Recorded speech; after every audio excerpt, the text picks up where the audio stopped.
Well, here's a question for you to ponder. How much time do you spend in front of the television or video game absorbed in some kind of virtual adventure? So why not get outside and find some real excitement? It's out there just waiting for you. Brian Brawdy is the so-called Bob Vila of Outdoor Adventure. He's here to help us get outside the box and into nature. Welcome back, Brian. Nice to see you as always. I'm not sure Bob Vila is taking the relationship, but that's very nice of you. He's a step behind you.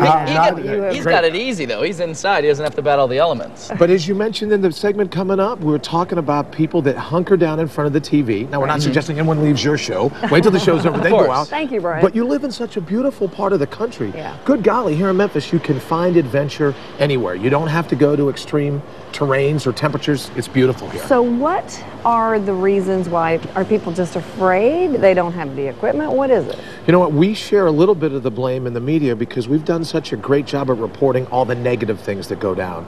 Oh, there's West Nile. Oh, there's grizzly bear attacks. Oh, there's tornadoes and earthquakes and the like. But when you stop and think about the number of hours in the day, days in the week, months in the years, we really are safe in the outdoors. If we plan ahead, have a little bit of an idea of what could happen if there is an emergency situation, then we can survive almost anything in the outdoors. Well, I think the problem with most people is they don't know where to start. Obviously, you need a tent, you need a sleeping bag, and people might head out ill-prepared and have a bad experience and never want to do it again. Well, we call it taking the roughing it out of roughing it. You sleep outside one night with a heavy-duty mosquito bite rate, and you don't have a tent, yeah, your chances of going back again are not going to happen. Mary Beth loves camping in the nice hotel room. Slow room service. Well, part of being a survival expert, you can stay at the Hilton. There's nothing right. It's just you go for a day hike, you go out, you use some of the other gear. There's a lot of folks that get started that way. The gear has improved a lot, I can tell you, after camping 20 years ago in the old canvas tents, rainwater coming in. My friend. These repel rain, and you're never going to get cold in this. That's a huge thing. It really is, and when you think about how they compact down, I brought this one up to show you. It's from Field and Stream. They make the tent, they make the sleeping bags, but even for a family, if you want the little ones to get started, pitch the tent in the backyard. Kind of keep an eye on them out from the upstairs window or from the back door, but they can have a sense of adventure with the tent and the sleeping bag, and they'll never forget it, as you and I did in our first. I bet you would still remember the first time you went camping. There were daddy longlegs in our tent. Daddy longlegs, and you have other spiders in this area that you have to watch out for as well. Camp Wilderness at the Disney Resort. That was my first camping experience.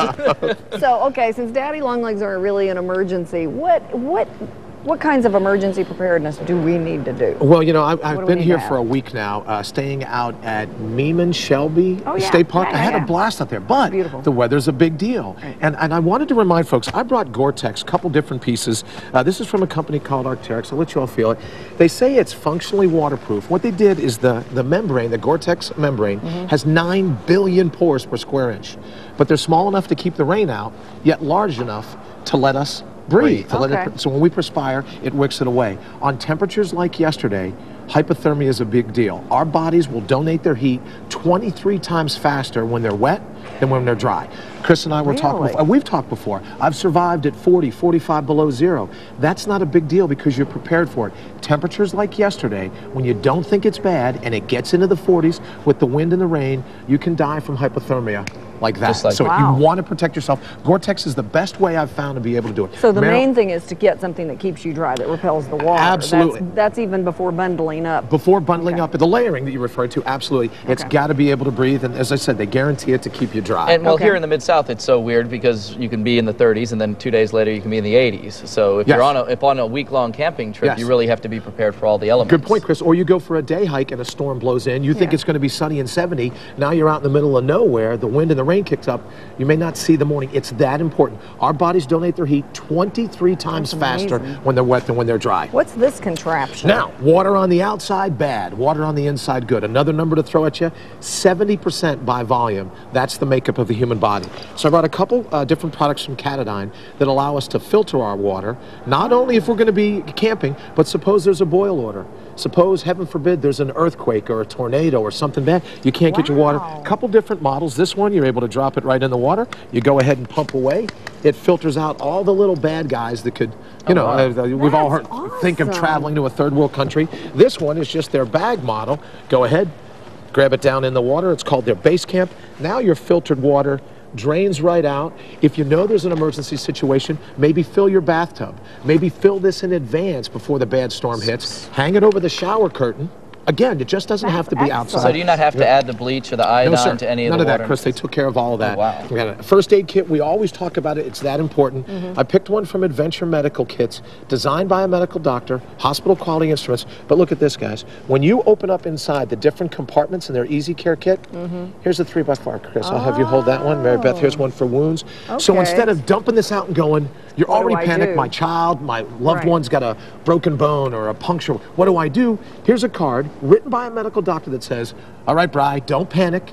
Do this, and then this, and then this. You go right down the card, and then you don't have to worry about it. And in a waterproof case. And in a waterproof case. Because you don't want your materials to get all wet wet and everything else. Okay, I'm seeing indoor. Keep this at home regardless of whether you go out, really. Mary Beth, we see all the times what happens when the outside comes inside. This is great for your car, for your kitchen drawer.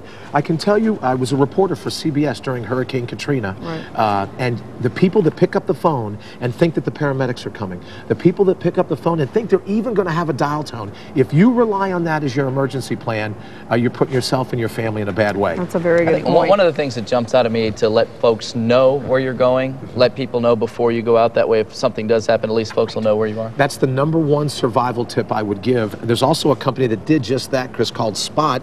This is the first ever. We've seen them before, emergency beacons, where if you get in trouble, you hit a button, it sends a signal up, gives you the lat and long on Google Maps. Oh, wow. So that the paramedics or the rescue people. Satellite? It uses satellite, the first ever personal tracker. But what's also cool about it, the little OK button, suppose we go out for a hike and we just decide to stay longer. Now our families are calling the National Guard going, they're late, they're late. I can hit a little button that says, I'm okay, decided to stay and fish a little longer. And it says 911 on here if there is an emergency. If there's an emergency, and then it gives, literally it comes right up on Google Maps. It'll give your lat and long so they can see right where you are. It's a huge deal. It doesn't weigh anything. No. I carry it with me all the time now. How much does this kind of thing run? It's $149. I found it in the stores. But in terms of peace of mind, absolutely. it's just so worth it. If you fall and break your leg, may not be life-threatening in that moment, but if you can't hike out, then you could get hypothermia. You could be worried about some other things. Or parents who want to track their kids, stick it under the car seat and... You know what? That's a lot of folks use that. Go, look, if you're going to go out camping, great. Just let me know that you're there. Let me know that you're okay. And if you go as a family, give one to all the kids. Strap it on them because they wander. They wander. We've lost folks just for that reason. Terrific. Something else you can strap on. I brought this from Coleman. This just blew me away. This is their headlamp. Believe it or not, I know I don't want to hit you in the eyes with it because it's that bright, but it's 75 lumens. It's the brightest headlamp I can find. At night, walk into the path, or emergency situation at home.